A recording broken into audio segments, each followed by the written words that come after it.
दोस्तों इस वीडियो में हम लोग इस प्रकार के सवालों का गुणनखंड ज्ञात करना सीखेंगे। तो ये टाइप 3 प्रकार के गुणनखंड हैं। तो इसका गुणनखंड हम लोग कैसे करते हैं वो हम लोग इस वीडियो में सीखेंगे।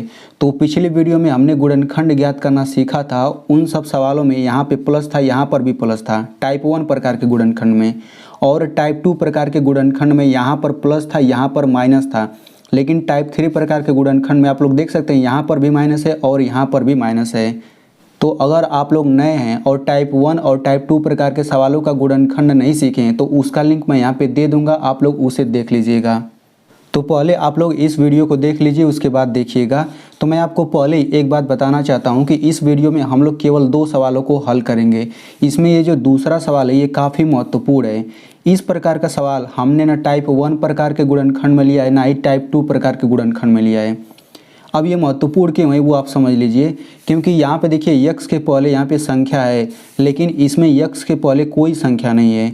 तो इस प्रकार के सवालों में बच्चे ज़्यादा गलतियाँ करते हैं और कन्फ्यूज होते हैं। तो आप लोग इसे ज़रूर समझिएगा। तो चलिए सबसे पहले हम लोग पहला प्रश्न हल करते हैं। तो देखिए इस प्रकार के सवालों को हल करने के लिए हमें पता ही है कि सबसे पहला काम क्या होता है। सबसे पहला काम हम लोग यही करते हैं कि एक्स स्क्वायर के पहले जो संख्या रहता है उसका गुणा हम लोग लास्ट वाली संख्या में करते हैं। ये तो हम लोग सभी में करेंगे। तो 3 का गुणा 4 में करिए, कितना आ जाएगा, 12 आ जाएगा। अब ऐसी 2 संख्या खोजिए जिनका गुणा करें तो 12 आ जाए और उनको घटाने पर ये -4 आना चाहिए। देखिए अगर यहाँ पे प्लस रहता है तो हमें जोड़ करके ये वाला लाना रहता है, लेकिन यहाँ पे माइनस रहेगा तो हमें घटा करके ये यक्स के पहले वाला लाना रहता है। ठीक है, तो देखिए 12 है ना, तो 12 को हम लोग क्या लिख सकते हैं, 12 को हम लोग लिख सकते हैं 4 गुणा 3। अब देखिए 4 3 12 होता है। अब हम लोग घटा करके भी देख लेते हैं कि क्या इतना आता है। तो देखिए 4 में से 3 घटाएंगे तो 1 आएगा, लेकिन हमें -4 चाहिए। और अगर हम लोग 3 में से 4 घटा दें तो -1 आएगा, यानी कि 4 और 3 वे संख्या नहीं है जिनको हम लोग खोज रहे हैं। तो अब हम लोग दूसरा ट्राई करेंगे। तो देखिए 4 3 तो नहीं हो गया। अब देखिए 6 और 2, अब देखिए 6 2 का गुणा करेंगे तो 12 आ जाएगा।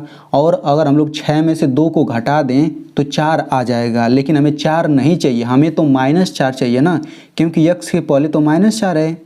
तो देखिए 2 संख्याओं को घटाने पर कब माइनस में आता है ये आपको पता होना चाहिए कि जब हम लोग छोटी संख्या में से बड़ी संख्या घटाते हैं तो उत्तर माइनस में आता है। यानी कि हम लोग अगर 2 में से 6 को घटाएं, छोटी संख्या 2 में से बड़ी संख्या 6 घटाएं तो ये -4 आएगा। ठीक है, यानी कि जिस हम लोग 2 संख्या को खोज रहे थे वे दोनों संख्या 6 और 2 है। इन दोनों का गुणा करने पर 12 आ जाता है और देखिए 2 में से 6 को घटाने पर -4 आता है। तो हमें अब ये गुणा वाले से कोई मतलब नहीं, गुणा वाले समीकरण से हमें इसी से मेन मतलब है। अब क्या करेंगे, इन सभी संख्याओं में यक्स बस लगा देंगे। तो 2 के बाद हम लोग ऐसे यक्स लगा देंगे, माइनस है माइनस लिखेंगे। अब यहाँ पे 6 के बाद यक्स लगा देंगे बराबर। अब यहाँ पे इसके बाद भी यक्स लगा देंगे तो ये हो जाएगा -4x। ठीक है, तो इतना करने के बाद आपको एक चीज़ और करना होगा। देखिए हम लोग एक रूल जानते हैं कि अगर कोई भी संख्या दिया है उसके पहले अगर कोई भी चिन्ह नहीं तो प्लस का चिन्ह रहता है। यानी कि 2x के पहले कोई चिन्ह नहीं, मतलब यहाँ पे प्लस का चिन्ह होगा तो हम प्लस चिन्ह ऐसे दिखा सकते हैं। अब देखिए यहाँ पर भी -4x है, यहाँ पर भी -4x है, लेकिन यहाँ पर -4x पूरे इसके बराबर है। तो हम लोग इस -4x को हटा करके इसके जगह पे पूरा ये रख सकते हैं, ये वाला, क्योंकि -4x के बराबर है ना ये। तो चलिए रख लेते हैं। तो पहला पद वैसे ही रहेगा 3x²। अब हम ये -4x पूरा हटा देते हैं, इसके जगह पे ये रखेंगे ये, क्योंकि ये भी पूरा -4x के बराबर है। तो रख दीजिए, तो ये हो जाएगा +2x -6x और ये हो जाएगा -4। अब देखिए जैसे ही हम लोग इसके जगह पे ये रखेंगे हमारे पास 4 पद मिल जाएगा। ये पहला पद, दूसरा पद, तीसरा पद, चौथा पद। हम लोग चारों पदों को विस्तार रूप में लिख लेते हैं।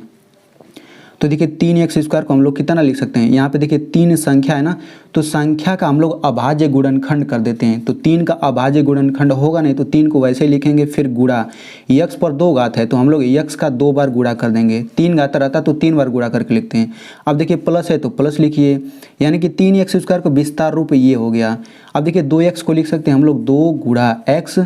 अब देखिए माइनस है माइनस लिखिए। अब देखिए यहाँ पे 6 है ना, तो 6 को हम लोग अभाज्य गुणनखंड कर देते हैं 6 का। तो ऐसे अभाज्य गुणनखंड करते हैं, 2 3 6, 3 एकम 3, यानी कि 6 को हम लोग 2 गुणा 3 लिख सकते हैं। तो 6 को लिखिए आप 2 गुणा 3, यहाँ पे x है तो यहाँ पे x का गुणा हो जाएगा, फिर माइनस। अब देखिए 4 का अभाज्य गुणनखंड करिए, तो 4 का अभाज्य गुणनखंड करने के लिए ऐसे लिखेंगे 2 दूना 4, 2 एकम 2, यानी कि 4 को 2 गुणा 2 लिख सकते हैं। तो 2 गुणा 2 ये इतना हो गया। अब देखिए ये पहला पद हो गया, ये दूसरा, ये तीसरा पद, ये चौथा पद। अब हम लोग क्या करते हैं, 2 पदों का जोड़ा बनाते हैं। तो ये 2 पदों का जोड़ा बन गया, यहाँ से 2 पदों का जोड़ा बन गया। अब हम लोग क्या करेंगे, इन दोनों में से कॉमन लेते हैं। तो कॉमन क्या होता है, जो दोनों में होता है वही कॉमन होता है। तो देखते हैं दोनों में क्या क्या दिख रहा है आपको। देखिए इसमें यक्स दिख रहा है, इसमें भी यक्स है। अब इसके अलावा दोनों में कोई भी चीज़ नहीं दिख रहा, तो जो दोनों में होता है वही तो कॉमन होता है, यानी इसमें भी यक्स है, इसमें भी यक्स है, यानी कि यही कॉमन हो जाएगा।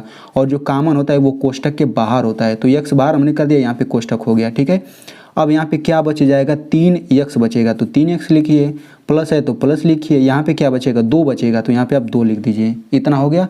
अब देखिए यहाँ पे माइनस है तो माइनस लिखिए। अब इन दोनों में से कॉमन लेना है ना, तो दोनों में देखिए क्या क्या है, इसमें भी देखिए 2 है, इसमें भी 2 है। अब इसके अलावा इन दोनों में कोई नहीं दिख रहा, तो 2 आप यहाँ कोष्टक में लिख लीजिए, मतलब 2 आप कोष्टक के बाहर लिखिए। अब जो बचा है उसको कोष्टक के अंदर लिखना है। तो यहाँ पे 3x बचेगा, तो 3x लिखिए, माइनस है तो माइनस लिखिए, यहाँ पे 2 बच जाएगा, तो यहाँ पे आप 2 लिखिए। लेकिन आप लोग यहाँ पे एक चीज़ ध्यान दीजिएगा कि जब भी आप गुणनखंड करेंगे तो यहाँ पे जो कोष्टक में आता है ना, बिल्कुल यही वाला यहाँ पर भी आना चाहिए। ठीक है, इतना आप लोग ध्यान दीजिएगा। तो देखिए यहाँ पर प्लस है, यहाँ पे माइनस आ रहा है, तो यहाँ पे भी प्लस हो जाएगा ना। ठीक है, यहाँ पे जो रहता है सेम यहाँ पर भी आना चाहिए। तो देखिए 3x + 2 यहाँ पे है, तो यहाँ पर भी 3x + 2 हम लोग कर लेंगे। अब यहाँ पे हम लोग माइनस क्यों नहीं किए, ये आपको आगे समझ आ जाएगा जब आपका बेसिक क्लियर होगा। अब इसके बाद हम लोग क्या करेंगे, 3x + 2 यहाँ पर भी है, यहाँ पर भी है, तो इसको हम लोग लिख लेते हैं यहाँ पर सबसे पहले। फिर दूसरे कोष्टक में हम लोग इतना माइनस इतना लिख देंगे, x - 2। तो बस इस तरीके से इसका गुणनखंड हो गया। तो आई होप आपको बहुत ही अच्छे से समझ आ गया होगा। चलिए अब हम लोग दूसरे प्रश्न को हल करते हैं। तो इसमें भी बिल्कुल हम लोग वही काम करेंगे। x² के पहले 2 है, यहाँ पे 6 है, तो 2 का 6 में गुणा करेंगे तो कितना आएगा, 2 × 12। अब आपको ऐसी 2 संख्या खोजना है जिनका गुणा करें तो 12 आ जाए। उनको घटाने पर x के पहले वाला अंक आना चाहिए। तो चूंकि x के पहले कोई अंक नहीं है, तो जब कोई अंक नहीं रहता तो हम लोग यहाँ पे 1 मान लेते हैं। ये आप हमेशा रूल याद रखिएगा कि जब भी x के पहले कोई अंक नहीं रहेगा तो हम लोग 1 मानेंगे। और अगर यहाँ पे x² के पहले भी कोई अंक नहीं रहता तो हम लोग यहाँ पर भी 1 ही मानते हैं। ठीक है, ये आप लोग ध्यान रखिएगा। तो अब देखिए यहाँ पे गुणा करके 12 आ गया। अब हमें ऐसी 2 संख्या खोजना है जिनका गुणा करें तो 12 आ जाए, उनको घटाने पर -1 आ जाना चाहिए। ठीक है, तो देखिए 3 × 4, अगर हम लोग 3 4 का गुणा करें तो 12 आ जाएगा। और अगर हम लोग 3 में से 4 को घटाएं तो -1 आ जाएगा। देखिए हम लोग छोटी संख्या में से बड़ी संख्या घटा रहे हैं तो -1 आ गया। यानी कि हम लोग जिस 2 संख्या को खोज रहे थे वे दोनों संख्या 3 और 4 है। अब क्या करेंगे, इन सभी के बाद हम लोग x लगा देते हैं। तो x लगा दीजिए, तो इसके बाद हो जाएगा 3x - 4x = -1x। ठीक है, अब हम लोग क्या करेंगे, चूँकि देखिए 3x है, इसके पहले हम प्लस लगा सकते हैं। अब देखिए यहाँ पर भी -1x है और यहाँ पर भी -1x है, तो हम लोग इस -1x को हटा करके पूरा ये रख लेते हैं। रख लीजिए, तो ये हो जाएगा 2x² और पूरा ये रख लेते हैं, तो ये हो जाएगा +3x - 4x - 6।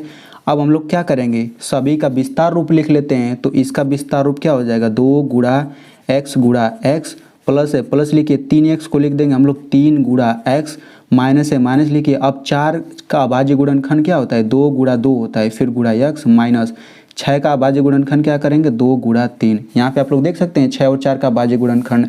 अब बिल्कुल वैसे ही करेंगे, शुरू के 2 पद ले लीजिए और बाद के 2 पद, इन दोनों में से कॉमन लीजिए।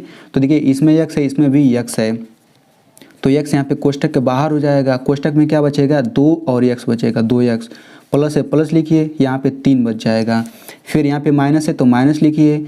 अब दोनों में क्या दिख रहा है, इसमें 2 दिख रहा है, इसमें भी 2 दिख रहा है, तो आप 2 कॉमन ले लीजिए, तो ये हो जाएगा 2। अब यहाँ पे कोष्टक लगा लेते हैं, क्या बचेगा, 2x बच जाएगा, माइनस बच जाएगा यहाँ पे 3। ठीक है, बिल्कुल उसी तरीके से अब करेंगे। चूँकि देखिए यहाँ पे जो आता है सेम यहाँ पर भी आता है, तो ये माइनस है तो हम लोग प्लस कर लेंगे।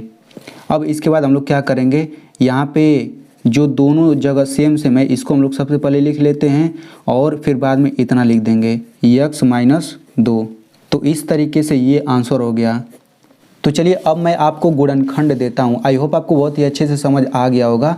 तो आप लोग ये जो सवाल आपको दिख रहा है ना, इसका आप लोग गुणनखंड करके कमेंट में ज़रूर लिखिएगा, तभी तो मुझे पता चलेगा कि आपको समझ आया या फिर नहीं।